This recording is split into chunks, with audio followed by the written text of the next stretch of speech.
Big Balls Fantasy Football, the only show by real fantasy football fans for real fantasy football fans. I'm your host, 20-year fantasy veteran, Greg Reifsteck. And I'm your co-host, Jenilee Borek, also a 10-year fantasy veteran and a huge fan of the now 3-0 Chicago Bears. And together we are the beauty and the beast of fantasy football experts. So, we're in week 4, and you have all these situations with bye weeks coming up for about the next 9 weeks. You also have injuries on top of that that are just going to complicate things. That's right, and some of your players have already busted out. They're all bruised up, banged up, and so you are really going to need us here at Big Balls Fantasy Football to get your lineup in order, survive these bye weeks, and still get some wins. So you're going to have to go to the waiver wire for sure. So we're going to break that down, and Jenilee's going to start you off. Yeah, there's basically 2 ways that you can survive these bye weeks. And one is be brave off of your bench. Now there is a reason that you drafted in the later rounds players to put on your bench, not only to put in place for injured players, but those are the players that you're going to get in your lineup in your bye weeks. And they should be players that can get you at least some double-digit points and can score consistently. Even if they don't ball as much as your starters, they should be consistent, and that's why you drafted them. Now this week you have Green Bay and Carolina to deal with. You know, that's nothing. You're going to have to get some damn depth on that bench. So you're going to have to go to the waiver wire, but you don't want to go for, as Pro says, those, one-hit blunders. The guys that go off one week and just, taper out the next. You're going to have to get some guys that you sit on your bench and are going to be consistent, so that way when you need them week 6, week 7, week 8, they're going to be ready to go. You want people that have consistent scoring each week. That's right, and to do that, I think you really need to look at the schedules of certain players ahead of time while you're going to the waiver wire. Check out their next 3 or 4 weeks, the teams that they're playing against, to see who you can get the most points from. Definitely. I mean, the other thing you have to realize is, you're going to have to drop some people that are, players that were supposed to be studs, but all of a sudden didn't do very good. And we're going to get into that now, just like we did last week. It's going to be another segment, generally, of bench, trade, or drop, or as I like to call it, stop, drop, and roll, but I'm old school, so anyway. Should I start us off? Yeah, start us off. All right. Colin Kaepernick. Everybody, that's exactly what everybody was saying last week. We were watching the game live over at Tin Horn Hollywood, and everybody's just going, when is this guy going to go off? He's at home. He's up against a pretty feeble Colts defense. Why the hell isn't he going off? He just didn't. I think it's a problem with all these read option teams. They thought they were going to be able to run this, and the defenses have figured it out. Or you have RG3 who got injured last season, so all of the coaches are just chicken shit and don't want to get their guys hurt. But with Kaepernick, I think I'm going to put him on my bench and just wait 1 more week and then maybe bring him back. Or, what the hell, if you really want to gamble, I think he might just come out against the Rams this week. He just might. The Rams defense did bad last week. You might get lucky again. And I think the thing going on with him is that teams actually have tape on him that they were able to study in the off-season. Definitely. So I think that's making a big difference as teams and defenses have had some time to figure out what he does well and kind of game plan for him a little bit more. That's what you kept saying. You said, until I see him do a whole season, Greg, you shouldn't buy that t-shirt, but I bought the damn t-shirt. You bought the t-shirt. I bought the damn t-shirt.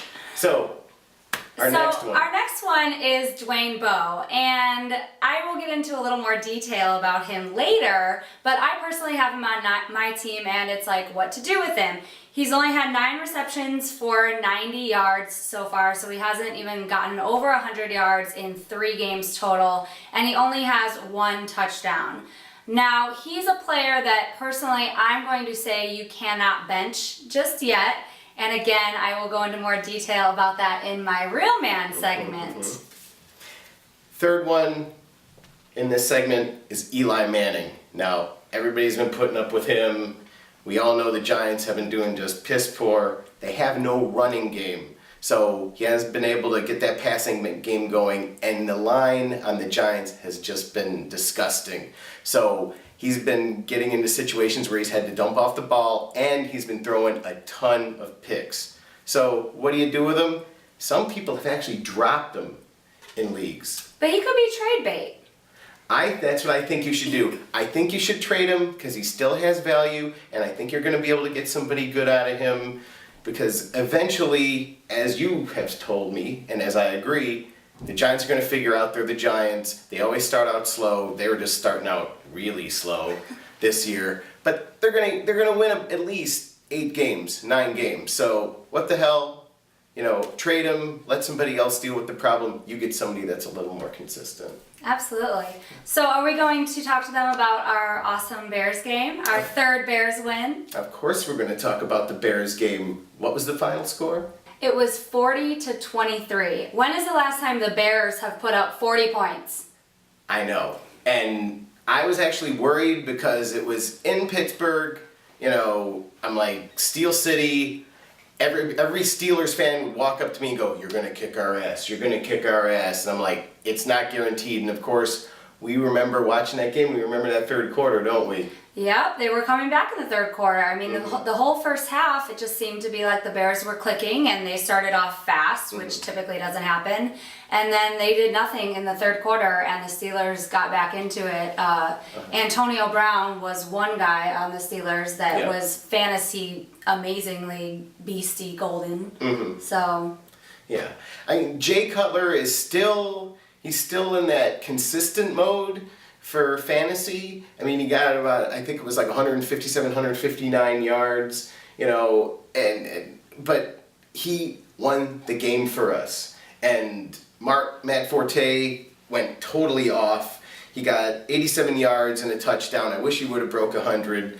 I mean, the big thing was our defense, and I will be getting into them in my Beast Mode segment because the Bears' defense was just astounding to watch. They kept us in that game. And the thing about Cutler was he didn't turn over the ball either. Yes. So there was, you know, they were really protecting the ball on offense.